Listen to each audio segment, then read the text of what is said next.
نبی پاک صلی اللہ علیہ وسلم کی حدیث ہے مسلم میں طبرانی میں، حضور نے فرمایا آؤ میں تمہیں پچھلے زمانے کے ایک ایماندار نوخیز ولی اللہ کی بات سناؤں۔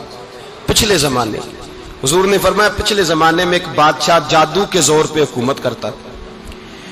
جب وہ ایک جادوگر اس نے رکھا ہوا تھا تو جادوگر اس کو جادو بتاتا، وہ جادو کے زور پر حکومت کرتا۔ جادوگر بوڑھا ہو گیا تو کہنے لگا بادشاہ کو نوجوان میرے پاس بھیج دے، اب میں بوڑھا ہو گیا ہوں، میرا پتہ کوئی نہیں کب مر جاؤں۔ ایک نوجوان کی ڈیوٹی لگائی، بڑا زیرک سمجھدار، اپنے رعایا میں سے چن کے جو ذہین فطرت مزاج بچہ تھا وہ اس نے لگایا۔ اللہ کے محبوب علیہ الصلوۃ والسلام فرماتے ہیں بچہ جادو سیکھنے لگا، وقت گزرنے لگا۔ بچہ جب جادو سیکھنے جاتا تو رستے میں ایک راہب بھی تھا جو انجیل جانتا تھا، وہ اللہ اللہ سکھاتا، لوگوں کو حضرت عیسیٰ علیہ السلام کی تعلیمات سے آگاہ کرتا۔ اس نے دیکھا کہ یہاں بھی لوگ اکٹھے ہیں تو وہ بچہ اس راہب کے پاس بھی اٹھنے بیٹھنے لگا۔ اب جب اس کے ساتھ اس کی گفتگو بڑھنے لگی تو اس کو باتوں میں لذت آنے لگی۔ اس نے راہب نے پوچھا کہ تو کون ہے اور کس طرح سے آیا ہے، کیا تیرا معاملہ ہے؟ اس نے کہا جی میں جادو سیکھنے جاتا ہوں، آپ کی باتیں مجھے بڑی اچھی لگتی ہیں۔ اس نے کہا دین سیکھ، جادو سیکھنے والے کافر ہو جاتے ہیں، قرآن و حدیث سیکھنے والوں کو اللہ کامل ایمان عطا فرماتا ہے۔ فرمایا یہ سیکھ۔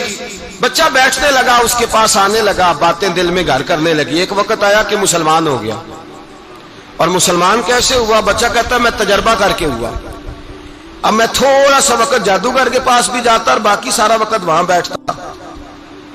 میں ایک دن جا رہا تھا تو رستے میں اژدہا تھا، بہت بڑا سانپ تھا، رستہ روک کے کھڑا تھا۔ یہ حضور نے بیان کی حدیث۔ نبی پاک صلی اللہ علیہ وسلم فرماتے ہیں بچہ کہتا ہے کہ رستے کے اندر سانپ ہے، رستے بند ہے، لوگ چھتوں درختوں پہ چڑھے، ہراش ہے۔ کہتے چھوٹا سا روڑا میں نے اٹھایا تو میں نے کہا اللہ اگر جادوگر سچا ہے تو اسے مار دے۔ چھوٹا سا روڑا میں نے پھینکا، اژدہا کوئی نہ مرا۔ پھر چھوٹا روڑا اٹھایا، میں نے کہا اللہ اگر وہ عالم سچا ہے تو اسے مار دے۔ اب جب میں نے روڑا مارا تو اژدہا مر گیا۔ میرے اندر سے گواہی آئی نہیں دین کی باتیں سچی ہیں، نہیں قرآن کی باتیں اسلام سمجھانے کے لیے عرض کر رہا ہوں، اگرچہ اس دور میں انجیل تھی، اللہ رسول کی باتیں اچھی ہیں۔ کہتے میں مسلمان ہو گیا، اب میں نے راہب کے پاس ہی رہنا شروع کر دیا، جادوگر کے پاس چھوڑ دیا۔ اس بچے نے آنا، بادشاہ پوچھتا کہاں زیادہ وقت گزارتے ہو تو وہ بات گول کر دیتا۔ وقت تیزی سے بڑھنے لگا، اللہ نے اس نوجوان میں طاقت پیدا کر دی۔ اب وہ اس کے اندر نا اللہ نے توانائی روحانیت پیدا کر دی، ابھی جوان ہے، 14-15 سال عمر ہے۔ اللہ نے اب جو بیمار بھی آتا وہ دعا کرتا تو اللہ صحت عطا کر دیتا، جو بھی آتا۔ بادشاہ کا ایک درباری تھا، بادشاہ کو پنکھا جلتا تھا، وہ اندھا ہو گیا، کوئی ایسی تکلیف آئی کہ نابینا ہو گیا، بڑے علاج کرائے شفا نہیں ہوئی۔ کسی نے اس بچے کا پتہ بتایا کانوں میں، اس کے پاس گیا تو بچہ کہنے لگا شفا تو ہو جائے گی پر کلمہ پڑھنا پڑے گا، مسلمان ہونا پڑے گا، جس پیغمبر کا میں غلام ہوں تجھے بھی بننا پڑے گا، دین پہ عمل کرنا پڑے گا، اللہ شفا دیتا ہے۔ اس نے کہا تو مجھے کلمہ پڑھا، مجھے شفا دے، میں تیار ہوں۔ اس نے کہا شفا تو اللہ دیتا ہے۔ اس نے اللہ تبارک و تعالیٰ کا ذکر کر کے دعا مانگی، یہ مسلم شریف میں حدیث ہے، طبرانی میں موجود ہے۔ اللہ نے اسے شفا دی، اس نے کلمہ پڑھنا شروع کر دیا۔ یہاں ایک نقطہ لکھا ہے ہمارے علماء نے، کہتے ہیں جب اللہ ولایت عطا کرتا ہے نا تو یہ سفید بالوں والے کا حصہ نہیں ہوتی۔ اگر جوانی میں کوئی آدمی توبہ کر کے تصوف کے راستے پہ چلتا ہے تو سب سے زیادہ ولایت اللہ اسے عطا فرماتا ہے، سب سے زیادہ ولایت اس کے پاس ہوتی ہے۔ ابھی اس کے بال کالے ہیں، چڑھتی جوانی ہے، دعا کی تو اللہ نے، اور حدیث پاک میں موجود ہے کوڑے آتے تو شفا یاب ہو جاتے، اندھے آتے تو شفا یاب، برس والے آتے تو اللہ سے دے۔ جوان ہے، بادشاہ کے پاس وہ واپس گیا، وہ جو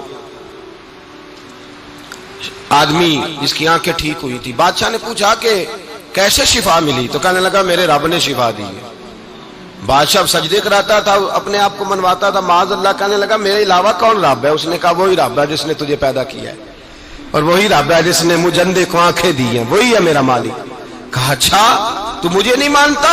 کہا نہیں میں اپنے رب کو مانتا ہوں۔ بادشاہ نے اسے سزا دی، ستایا، اس نے بچے کا پتہ بتایا، پھر بچے کو بلا کے ستایا تو اس راہب کا پتہ بتایا، راہب بھی قتل ہو گیا، نابینا بھی قتل ہو گیا۔ بادشاہ نے کہا سپاہیوں سے اس بچے کو لے جاؤ اور پہاڑ کی چوٹی پہ جا کے نیچے پھینکو تاکہ مر جائے۔ بچہ پہاڑ کی چوٹی پہ گیا تو ہاتھ اٹھا کے کہنے لگا یا اللہ میرے لیے نہیں اپنے لیے، میرے لیے نہیں اپنے لیے انہیں اپنی قدرت کے جلوے دکھا، میرے لیے نہیں۔ اللہ کے بندے اپنی جان بچانے کی دعائیں نہیں مانگتے، اپنے لیے انہیں اپنی قدرت کے جلوے دکھا۔ یہ دعا مانگی، جتنے لوگ ساتھ آئے تھے وہ سارے زمین پہ گرے اور سب مر گئے، پہاڑ سے گر کے مر گئے۔ بچہ واپس سیدھا بادشاہ کے پاس کہنے لگا لو بھائی میرے رب نے مجھے بچا لیا ہے۔ جوان کا ایمان دیکھو، میرے رب نے مجھے، بولو میرے اللہ نے مجھے ایمان کی گواہی دے رہا ہے، میں بچ گیا ہوں، تو جھوٹا ہے، میرا رب سچا ہے۔ اس نے کہا لے جاؤ اس کو دریا میں، کشتی میں بٹھاؤ، بیچ دریا کے جا کے دھکا دے دو۔ بیٹھے کشتی میں، دریا کے بیچ گئے، اور جب جا کے وہاں اس کو دھکا دینے لگے تو اس نے کہا اللہ میرے لیے نہیں اپنے لیے انہیں اپنی قدرت کے جلوے دکھا۔ بس ایک طوفان سا آیا، جتنے سپاہی ساتھ آئے تھے ڈوب کے مر گئے۔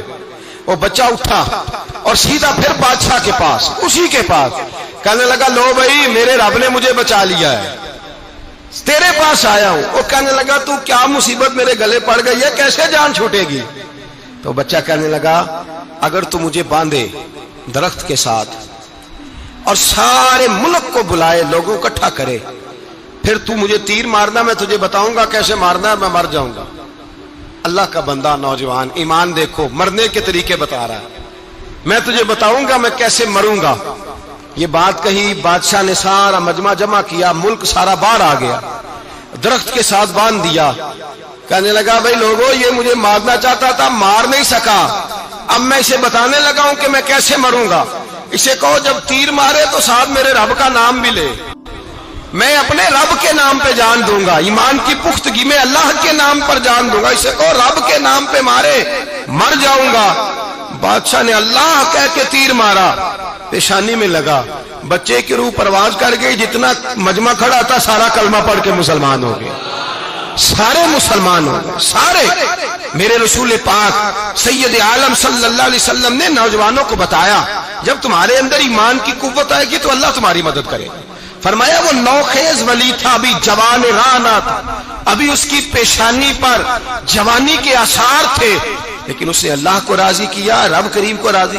ولایت کا مطلب بڑھاپا نہیں، ولایت کا مطلب وہ نہیں کہ جب بڑا لمبا وقت گزر جائے تو پھر آدمی آئے کہ نہیں اب کیا کرنا ہے، اب مسجد ہی ہے، اب تو اس کے علاوہ گزارا ہی کوئی نہیں۔ تو اس وقت کا آنا اللہ کی بارگاہ میں قبول تو ہے، لیکن شاباشی اسی کو ملتی ہے جو جوانی کا وقت آئے، جو عین اس وقت آئے جو وقت میرے رسول پاک علیہ السلام کے غلام عبداللہ ابن عمر، حضرت عبداللہ ابن عمر رضی اللہ تعالیٰ عنہ فرماتے ہیں کہ میں نکلا، مجھے سفر کے لیے جانا تھا، تو تھوڑی سی کھجوریں، تھوڑا سا سرکہ، ایک شہد کی بوتل، چیزیں میں نے سفر کے لیے ساتھ رکھ لی۔ میں جب مدینے سے باہر صحرا میں نکلا نا تو رمضان نہیں تھا، غیر رمضان تھا۔ میں نے ایک نوجوان کو دیکھا بکریاں چرا رہا ہے، بکریاں چرا رہا ہے، اے جوان۔